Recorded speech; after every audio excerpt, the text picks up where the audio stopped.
রাজ্যে আজকে জিনা ব্যভিচার ছড়িয়ে পড়েছে, কোথাও আজকে কোনো নিরাপত্তা নাই। জিনার জয় জোকার অবস্থা চলছে।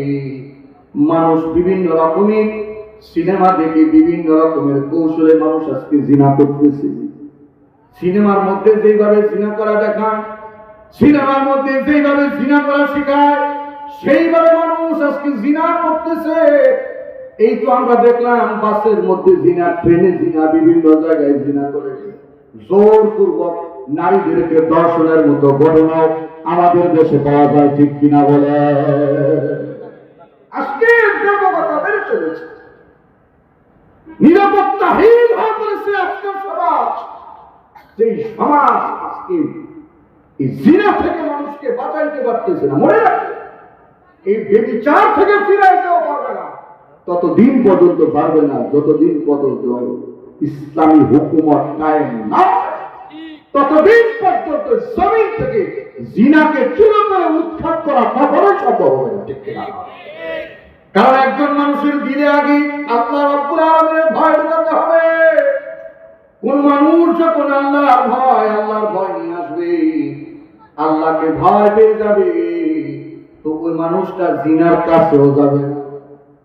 আর যখন মানুষের দিলে আল্লাহর ভয় থাকবে না, মানুষের দিলে তাকওয়া থাকবে না, মানুষের দিলে যখন খোদাভীতি থাকবে না, সে যত সিকিউরিটির মধ্যেই থাকুক না কেন, সব সময় তার দিলের জল্পনা কল্পনা হবে, যদি চান্স পেয়ে যায় তাহলে সুযোগ হারাবো না। আপনারা এটা কথা বুঝতেছেন ভাই?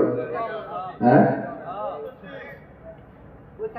সুযোগ সন্ধানী তাকওয়া না আসলে, আল্লাহর ভয় অন্তরে না আসলে, যতদিন পর্যন্ত মানুষের দিলে আল্লাহর ভয় খোদাভীতি যতদিন পর্যন্ত না ঢুকানো যাবে, এই মানুষকে বিভিন্ন রকমের অপকর্ম থেকে ফিরানো যাবে। আজকে আমাদের সমাজে আমরা দেখি, আমাদের নারীদের পোশাকের দিকে দেখি, অনেকে বলবে হুজুর নারীদেরও তো স্বাধীনতা আছে। হ্যাঁ, নারীদেরও স্বাধীনতা আছে। এই স্বাধীনতার নাম এটা নয় আপনি পোশাক খুলেন, পুরুষ মানুষকে আপনি সুসরি দিবেন। কথা বুঝেন না? পোশাক ওপেনলি খুলবেন আপনার পোশাকের ভাই। বলুন, আজকে আমরা রাস্তাঘাটে যে চলি, রাস্তাঘাটে যখন আমরা দেখি নারীদের বিভিন্ন সুরত আমাদের সামনে আসে, বলুন এটা কি নারী না পুরুষ, চিনাটা কঠিন কিনা? ঠিক বলি নাই? বেটা মানুষের পোশাক, শার্ট গেঞ্জি বেটা মানুষ পরে। এই সমাজে এরকম বেটি মানুষ দেখা যায় না যারা শার্ট প্যান্ট গেঞ্জি কিনতে আসে। এই গ্রামের ভিতরেও আছে। চিন্তা করে দেখেন যে আজকে আমরা কোন জায়গায় বসবাস করি। আচ্ছা, আপনাদেরকে আমি বলি, বলুন এই যে আপনি বাবা অথবা ভাই, আমরাই তো আমাদের মেয়েদেরকে অথবা বোনদেরকে কিনে দিয়েছি। মেয়েরা তো আর কিনে নেই, আমরাই তো কিনে দিয়েছি। তো এটার জন্য দায়ী কিন্তু আপনি একজন নিজেও। জিনার দিকে আজকে মানুষকে উদ্বুদ্ধ করা হচ্ছে বিভিন্ন রকমের সিনেমা, বিভিন্ন রকমের নাটক, চরিত্র দেখিয়ে। আজকে আমাদের মুসলমান সন্তানদের পোশাক আশাক ইসলামী শরীয়ত সম্মত না। পুরুষ দেখলে চিনা যায় না নারী কিনা, নারী দেখলে চিনা যায় না পুরুষ কি। এই যোগ না এখন বলুন। লা হাওলা ওয়ালা কুওয়াতা কাইসা জামানা, লা হাওলা ওয়ালা কুওয়াতা কাইসা জামানা, আওরাত তো বনে মর্দ বাবর মর্দ জানানা। এই কোন যুগে চলে এসলাম আমরা, যে যুগে নারী পুরুষের মধ্যে ব্যবধান করা যায় না। নারী দেখলে বোঝা যায় কিনা পুরুষ, পুরুষ দেখলেও বোঝা যায় না এটা পুরুষ। পুরুষও দেখবেন আজকে চুল বড় করছে, আবার বেনিও করে, আসলে এরকম। আবার কানের দুলও লাগায়, না জানি কয়েকদিন পরে নাক ফুল লাগান শুরু করে দেয়। হাতের মধ্যে এখন পুরুষ চুরি করে। চুরি করা পুরুষের কাজ না মেয়েদের কাজ? আমরা আগে শুনতাম একজন আরেকজনের ডায়লগ দিতে বেড়া, এই কাজ যদি না করতে এত চুরি দিব। আর এখনকার ছেলেমেয়েরা আগের থেকে এত চুরি দিল। আপনি মেয়েদের দিকে তাকান, মেয়েদের পোশাক ছেলেদের পোশাক তফাৎ আজকে তাই শেষ হয়ে গেছে। এই ওয়াজ মাহফিল করে কি হবে যদি আমরা এটার দিকে ভ্রুক্ষেপ না করি? অন্তত আপনারা যারা উপস্থিত হয়েছেন নিয়োগ করেন নিজের ছেলে মেয়েকে ইসলামী পোশাকে আমরা সাজাবো ইনশাআল্লাহ। বলেন ইনশাআল্লাহ। কেউ যদি জিনা করে তাকে পাথর নিক্ষেপ করে দেবে। আপনারা কি মনে করেন ঢাকার বাইতুল মোকাররমে যদি একজন ধর্ষককে যদি ওপেনলি ভাবে পাথর নিক্ষেপ করে মেরে ফেলা হয়, দেশের সকল ধর্ষক যাদের চরিত্র বিকৃত চরিত্র, যারা হাইওয়ানের চরিত্রে রূপান্তরিত হয়েছে, এই মানুষগুলো কিছুটাও হলো সচেতন হবে কি হবে না? ঠিক বলি নাই? বলেন হবে না? এই জন্য ইসলামী হুকুমতের দরকার আছে না? একটাকে যদি ধরে এবং শেষ করে দেওয়া হয়, শত হাজারটা সোজা হয়ে শত হাজারটা সোজা হবে।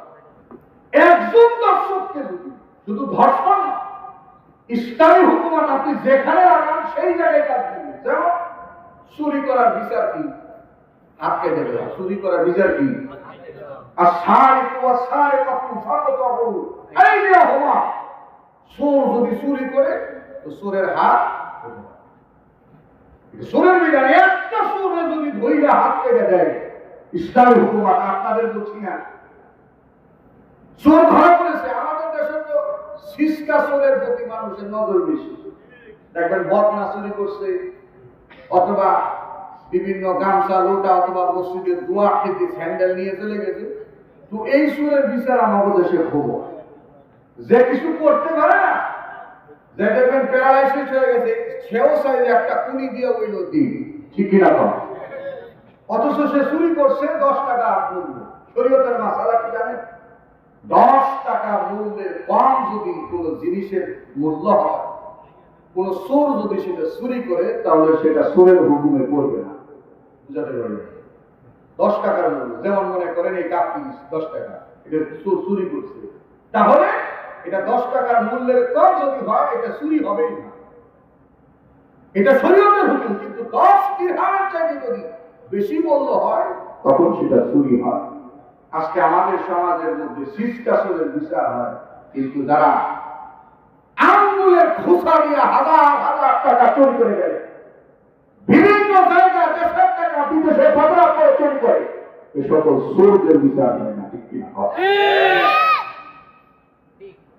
আজকে যদি সেই চোরদের ধরে যদি বিচার করা হতো ইসলামী হুকুম অনুযায়ী, ইসলামী হুকুমাত অনুযায়ী, ইসলামের বিরুদ্ধ অনুযায়ী যদি বিচার হতো, তো গোটা দেশের সব চোর সোজা হয়ে যেত, ঠিক কিনা? আজকে জননিরাপত্তাহীনতায় আজকে আমরা ভুগতেছি। কোথাও আজকে শান্তি নাই, কোথাও কি নেই? শান্তি নাই। ডাকাত, চোর, ডাকাত বিভিন্ন রকমের মুখ পেতে বসে আছে, বিভিন্ন সুযোগ সন্ধানিত তালাশ করতেছে। আজকে আমাদের বক্তা ভাইদের কথা জানেন? প্রতিদিন আমার মনে হয় প্রতিদিন আমরা এমন একটা নিউজ পাই যে অমুক জায়গায় অমুক বক্তা ডাকাতের কবলে পড়েছে, অমুক জায়গায় অমুক বক্তা ডাকাতের হাতে লাঞ্ছিত, তার সকল মাল সরু সামান নিয়ে চলে গেছে, অথবা গাড়ি ভেঙে তছনছ করে দিছে। এমন ঘটনা আপনারা অবগত। নিশ্চয়ই আমাদের যারা প্রশাসন রয়েছে, তাদের কিছুটা হলেও অবনীতির কারণে এই সকল কর্মকাণ্ড চোর আর ডাকাতরা সাহস পেয়েছে, ঠিক কিনা?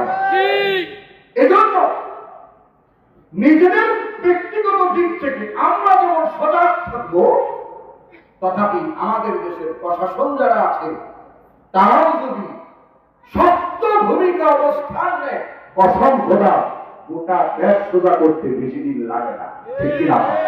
বেশি দিন লাগে। কিন্তু নিজেকে হতে হবে তাকওয়াবান, মুত্তাকি, পরহেজগার। নিজেকে হতে হবে ঈমানওয়ালা, যারা শাসক প্রতিনিধি হবে, যারা প্রতিনিধিত্ব করবেন জনগণের, তাদের হতে হবে তাকওয়াবান, পরহেজগার। তবেই এই সমাজ হবে পরহেজগারের সমাজ। তখনই এই সমাজ থেকে দুর্নীতি, সালবাস ও খারাপি, বিভিন্ন রকমের অপকর্ম আস্তে আস্তে বিদায়